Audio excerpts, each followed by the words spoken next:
Yvan Gavrilov, vous êtes considéré comme un expert de l'innovation. Quelle est votre définition de l'innovation et pourquoi faut-il innover ? Bon, je vous remercie de la question. Alors, j'ai eu la chance dans ma carrière que la première année après mon école d'ingénieur, ça soit une mission sur la productivité du cerveau et la quantité d'idées qu'il serait capable d'émettre dans un minimum de temps. C'était pour le groupe Havas, qui avait beaucoup de gens payés à avoir des idées et remarquaient qu'ils les avaient un peu n'importe quand sans savoir comment.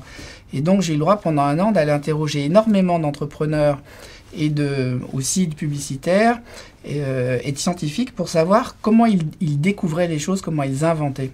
Et je me suis aperçu qu'ils avaient des stratégies cognitives, c'est-à-dire des façons de penser très imitables, mais qu'on ne nous avait pas apprises à l'école.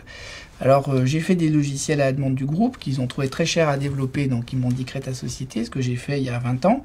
Et depuis 20 ans, on conseille à peu près 50 entreprises par an, donc ça fait 1000 sur des process d'innovation. Pourquoi doit-on innover ? Alors, la définition de l'innovation, elle se trouve dans le dictionnaire innovo. Innover, ça veut dire faire des choses nouvelles, ça c'est novo. Et in, ça veut dire que ça marche, ça veut dire que ça rentre dedans. Donc, pour faire de l'innovation, il faut à la fois faire des choses qui n'ont jamais été faites, c'est la nouveauté, et qui marchent. Et ça, c'est difficile parce que quand on l'a jamais fait, on ne sait pas si ça va marcher. Et quand ça marche, on se dit pourquoi faire des choses nouvelles. Alors maintenant, pourquoi il faut innover ? Il faut innover parce que si on ne le fait pas, c'est les autres qui le font à notre place et puis après on est obligé de courir derrière. Il y a toujours un avantage à ceux qui le font en premier. Même s'ils se trompent un peu, ils corrigent parce qu'ils savent pourquoi ils se trompent. Donc dans tous les marchés, on voit toujours que celui qui agit en premier est celui qui récolte ce qu'il a semé, donc plus de clients, plus de marge, et donc il faut, même quand ça marche, se forcer à lancer des choses nouvelles qui n'ont jamais été faites. Et ça n'a rien de naturel puisque c'est une mise en risque de soi-même et de l'entreprise, donc il faut le faire pas à pas, mais avec détermination et sans jamais s'arrêter. Concrètement, si on veut innover, comment faut-il s'y prendre ? Alors, les hommes sont des êtres intelligents, mais ils ont été à l'école. C'est pas qu'on les a rendus moins intelligents, mais c'est qu'on leur a surtout appris à répondre à des questions bien posées, des réponses uniques qui sont la même que celles des professeurs. Quand on est dans la vie active, les bonnes questions à se poser, elles tombent pas du ciel, il faut se questionner soi-même, il faut les trouver ces bonnes questions. De quoi les gens ont vraiment envie, ils le disent pas forcément, donc il faut se poser des bonnes questions. Puis deuxième point, les réponses, il y en a souvent plusieurs, donc il faut les émettre à voix haute, les choisir et puis les mettre en œuvre. Donc c'est pas du tout la même chose qu'à l'école. Alors il y a une organisation qui est extraordinaire parce que les êtres sont individuellement très simples mais sont très intelligents collectivement. C'est les fourmis. Et j'ai vu ce film, c'est très impressionnant. Donc imaginez que vous avez des fourmis ici et un pot de miel là, et la fourmilière est à cet endroit. Quand la fourmilière a faim et qu'elle ne trouve plus à manger, il y a une fourmi qui va plus loin que d'habitude. Et puis, comme elle voit que personne n'est jamais passé par là, elle fait demi-tour. Mais elle dépose ses odeurs, ses phéromones sur le chemin. Ce qui fait qu'une autre petite fourmi peut suivre la piste, aller un peu plus loin, s'apercevoir qu'elle s'est trompée, elle revient. La troisième va un peu plus loin, quatrième, et puis à un moment donné, la dixième peut-être, trouve quelque chose à manger, du style un pot de miel, et elle revient à la fourmilière, elle dit là-bas, il y a un pot de miel. Et hop, toutes les fourmis y vont. Vous pouvez le regarder cet été quand vous serez en vacances, c'est impressionnant.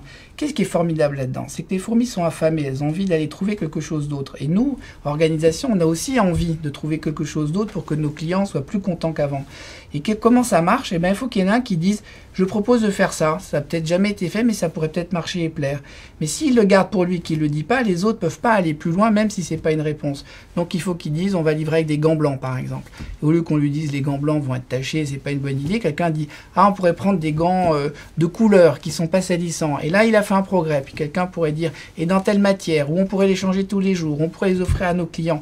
Et à force de rebondir les uns sur les autres, à la fin, on trouve quelque chose de nouveau. Et on a travaillé collectivement. Comment faire la distinction entre une bonne pratique et une idée innovante ?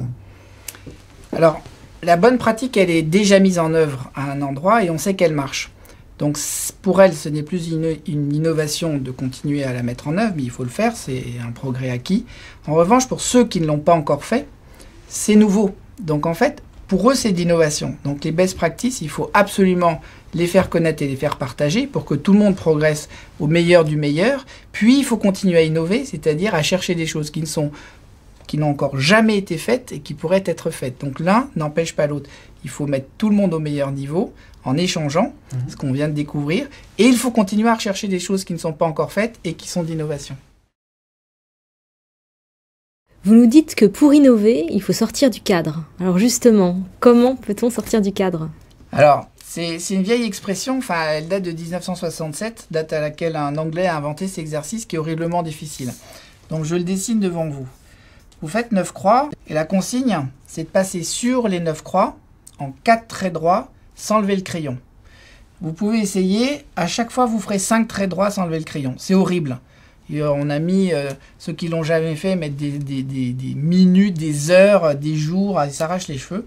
En fait, il faut être capable de passer sur des choses qu'on ne voit pas, c'est-à-dire des croix invisibles, celle-là et celle-là par exemple. Et donc en relie, en sortant du cadre mental des 9 croix, on arrive à passer dessus en 4 traits droits.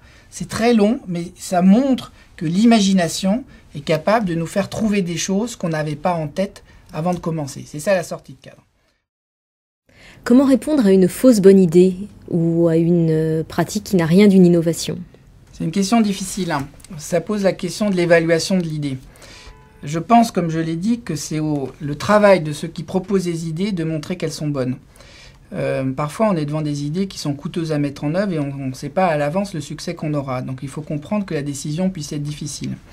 Alors il y a quelque chose que les Français en général ne font pas bien, c'est de transformer ces idées en petites expériences qui permettent de savoir si on a raison.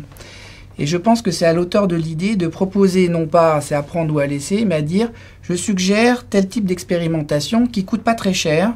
Veillez à ça, s'il faut construire un port pour savoir si votre idée est bonne, c'est un peu cher pour découvrir que ce n'était pas une bonne idée. Donc, comme disait Nietzsche, tout ce qui ne me tue pas me rend plus fort.